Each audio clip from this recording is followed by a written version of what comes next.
ఇంకోటి ఏంటంటే ఇందులోని కనపడట్లేదు ఏంటా అనుకున్నాం. ఇందులో ప్లేట్ పడిపోయింది. బల్బు అయితే ఎలగట్లేదు అంటున్నారు. చూద్దాం అది ఏమైందో. ఇది తీసేటప్పుడు కరెక్ట్ గా తీసుకుని తిప్పుకోవాలి. ఇది లాక్ ఉంటది. జస్ట్ అలాదంటే సరిపోద్ది అనమాట. బయటకు వచ్చేస్తుంది. చూడండి ఎలా ఉందో, మొత్తం నల్లబడిపోయింది. అందుకే ఎలగట్లేదు లైట్ ఇది. సరే చూద్దాం ఆగండి. దీన్ని రిమూవ్ చేద్దాం. బల్బు ఇలా నొక్కి తీసుకుంటే వచ్చేద్ది అనమాట. చాలా మంది తెలుసు ఈ బల్బు గురించి, కానీ అయినా కానీ చెప్తున్నాను. బల్బు అయితే మాడిపోయింది. మనం కొత్త బల్బు వేద్దాం.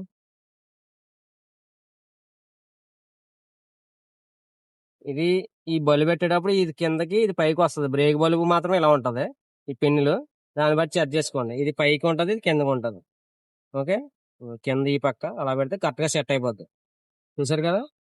చూద్దాం ఇప్పుడు పని చేస్తుందో లేదో. బల్బు తేడాయా లేకపోతే ఏదైనా తేడా చూద్దాం. పార్కింగ్ వేయండి. ఓకే, బ్రేక్ దొక్కండి, బ్రేక్ టచ్ చేయండి. ఓకే, పని చేస్తుంది. పార్కింగ్ కట్టేయండి. ఇంకోటి ఏంటంటే ఇందులోని కనపడట్లేదు ఏంటా అనుకున్నాం. ఇందులో ప్లేట్ పడిపోయింది. ఇక్కడ వస్తుంది ప్లేట్. ఈ ప్లేట్ ఏమవుతుందంటే ఒకసారి ఊడిపోయి పడిపోతుంది అనమాట. జాగ్రత్తగా తీసుకోవాలి. ఈ ఒకసారి ఇరిగిపోతే కూడా ఏం చేయలేం మనం.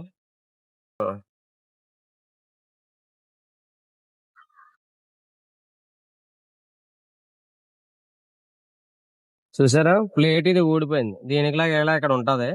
ఈ ప్లేట్ ఇలా ఉండడం వల్ల ఏంటంటే ఈ లైటింగ్ ఇలా పైకి వెళ్దాం, దీని లైటింగ్ ఇలా కిందకి రాదనమాట. ఇది ఊడిపోతే ఏమవుతుంది, మొత్తం ఏకంగా అయిపోద్ది అనమాట లైటింగ్. ఓకే, దీన్ని ఏం చేద్దామంటే ఫెవిక్విక్ అతికేద్దాం.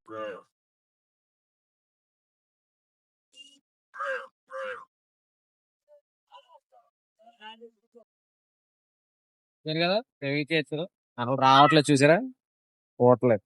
అదనమాట.